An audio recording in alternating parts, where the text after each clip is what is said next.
Voilà donc une présentation un peu plus calme, un peu plus tranquille de la boîte de Brandywine 1777 Time for Hero de chez Les Trois Oaves. Voilà.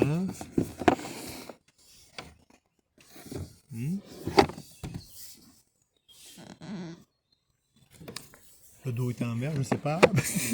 Voilà. Donc tout est en deux langues, vous voyez la version française, la version britannique. Et voilà, donc oui, important, complexité légère, solitaire haut, parce qu'on a créé, le module existe spécifiquement pour jouer solitaire, y compris avec les colonnes cochées britanniques. Je vous ferai voir les cartes plus tard. C'est un beau jeu, faut pas se mentir, c'est un beau jeu. Je peux tourner. Ah oui, ben après les. Alors oui, voilà, donc britannique, américain, français, 1 à 2 joueurs, qu'à partir de 14 ans, et 1 à 2 heures de temps de jeu.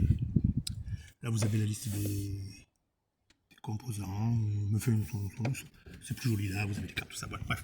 Un jeu de qualité, on n'en pas douté.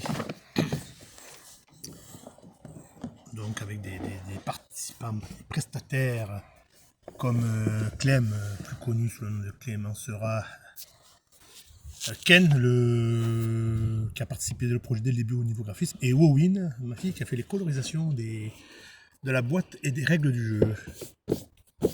Voilà. Donc je ne vous fais pas attendre plus longtemps. En avant Guingamp.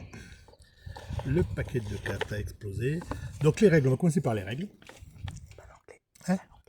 Oui, alors les règles, là je vous présente les françaises parce que l'anglais j'ai déjà fait partir un colissimo urgent pour Andy en Grande-Bretagne pour une dernière vérification.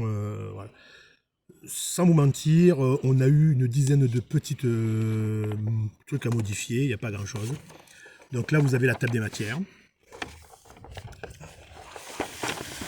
Alors, on va faire que ça sera plus simple. Table des matières. Voilà.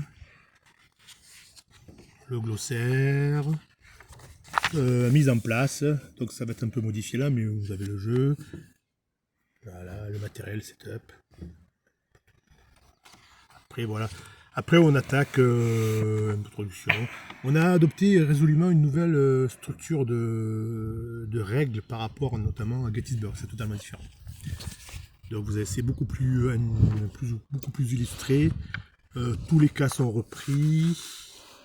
Bon, donc là, c'est des erreurs de.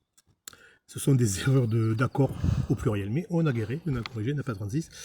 Donc voilà, chaque fois il y a des petits exemples qui sont sympas, qui vous permettent de suite de faire le lien entre le petit paragraphe de règles et la zone du plateau de jeu. Donc ici les points de victoire, ici les pouvoirs spéciaux des commandants Washington et Howe, et là la gestion des colonnes cachées pour les Britanniques par exemple.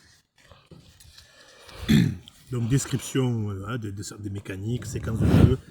Description d'une carte qui est le point cardinal du jeu, de toute façon, l'activation. Donc on continue.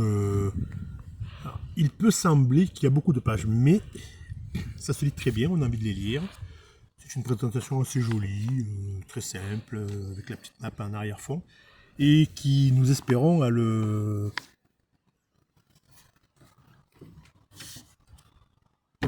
Et nous espérons que ça sera facile à lire.